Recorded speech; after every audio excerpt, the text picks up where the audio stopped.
Once upon a time, in a small Indian village nestled between green fields and ancient banyan trees, there lived a man named Vikram.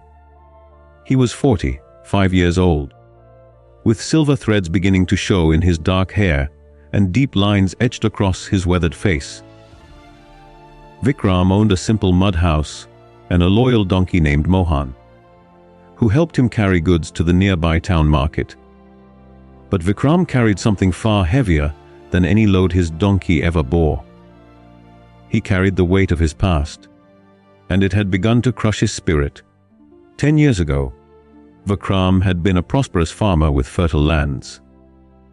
He grew the finest wheat in the entire region, and his mango trees produced the sweetest fruits. He had been happy then, with dreams of expanding his farm and building a better life for his family. But one terrible year, the monsoon rains never came. The crops withered and died. In desperation, Vikram had borrowed money from the village moneylender to buy seeds and water for his fields, hoping the next season would be better. But fate had other plans. A sudden flood destroyed everything. Vikram lost his lands, his savings, and his hope. He became a simple cart puller, working day and night just to survive. Every morning, Vikram would wake up and the first thought in his mind was the same. I lost everything. I am a failure. My life is ruined. He spoke these words to himself so many times that they became like a heavy stone tied around his neck. His shoulders were always bent, not from the weight of the goods he carried, but from the burden of regret. The villagers noticed how Vikram never smiled anymore. Children would run past him laughing and playing, but he barely noticed. Beautiful sunrises painted the sky in gold and pink, but his eyes remained fixed on the ground. He had locked himself in a prison of past sorrows. One day, as Vikram was loading his cart to go to the market, an old wandering monk arrived in the village. The monk had a kind face and eyes that seemed to sparkle with ancient wisdom. He wore simple orange robes and carried nothing but a small wooden staff and a cloth bag. The monk approached Vikram and said, "My son, I am tired from my journey. May I ride on your cart to the next village?" Vikram nodded silently and helped the old monk climb onto the cart beside the bags of grain and vegetables. As they began their journey, the monk noticed that Vikram was also carrying a large, heavy sack on his own shoulders. "What is in that sack you carry?" the monk asked with curiosity. "Just some personal belongings," Vikram replied curtly. They traveled in silence for a while. The road was bumpy and the sun grew hot. The monk noticed that Vikram was sweating heavily, struggling under the weight of the mysterious sack on his shoulders. Finally, the monk spoke again. "My son, you are already pulling a heavy cart. Why do you also carry that sack on your shoulders? Why not place it in the cart with the other goods?" Vikram stopped walking. He looked at the monk, then at the heavy sack on his shoulders, then at the cart. A strange expression crossed his face, as if he was seeing something clearly for the first time. I never thought of that," he whispered. The monk smiled gently. "Tell me, what is really in that sack?" Something broke inside Vikram's heart. Tears began to roll down his weathered cheeks. "My past," he said in a trembling voice. "My failures, my losses, my shame, my regrets. Every day I carry them with me. Every night they sleep beside me. I cannot forget what I once had and what I have lost."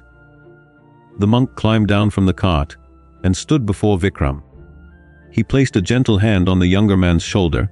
"Let me tell you a story," the monk said. "Once, 2 traveling monks came to a river where they found a young woman afraid to cross because of the strong current. The elder monk immediately picked her up, carried her across the river, and set her down on the other side. The 2 monks then continued their journey. Hours later, the younger monk suddenly said, "Brother, we monks are not supposed to touch women. Why did you carry her?"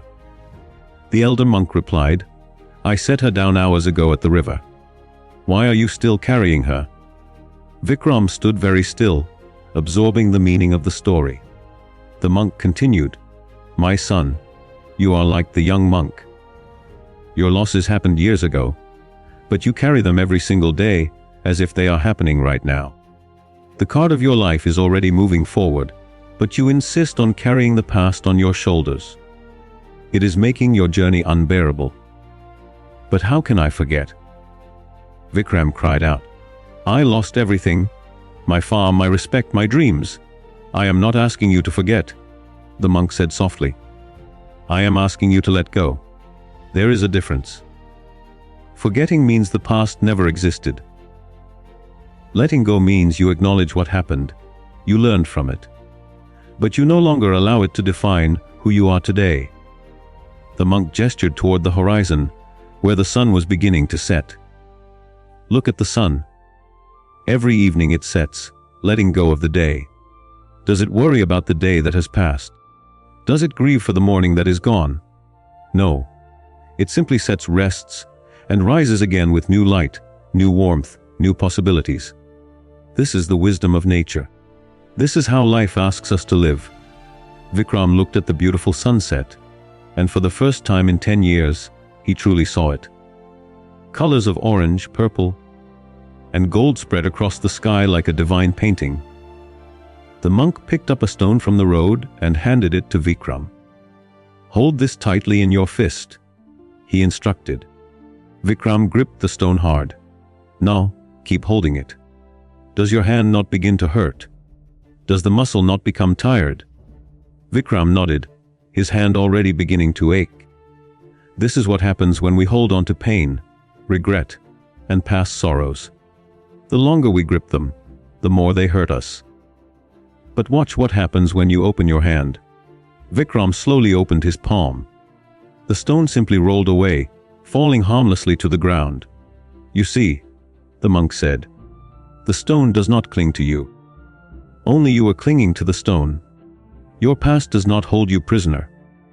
You hold yourself prisoner to your past. That night, something profound changed in Vikram's heart. He understood that while he could not change what had happened, he could change what he carried forward. He could choose to release the heavy burden he had placed upon himself. The next morning, Vikram woke up and looked at his simple life with new eyes. Yes, he was a cart puller now, but he was alive. He had his loyal donkey Mohan. He had his health and strength. He had the ability to start fresh today. Slowly, Vikram began to rebuild his life, not by recovering what was lost, but by creating something new. He started to smile at children. He helped his neighbors. He noticed the beauty around him. He worked with hope instead of despair. Years passed, and Vikram became known not as the man who lost everything, but as the man whose spirit nothing could break. He taught others the greatest lesson he had learned. The past is a place to learn from, not a place to live in. And every evening, as he watched the sunset, he whispered a prayer of gratitude for the monk who taught him how to let go and truly live again.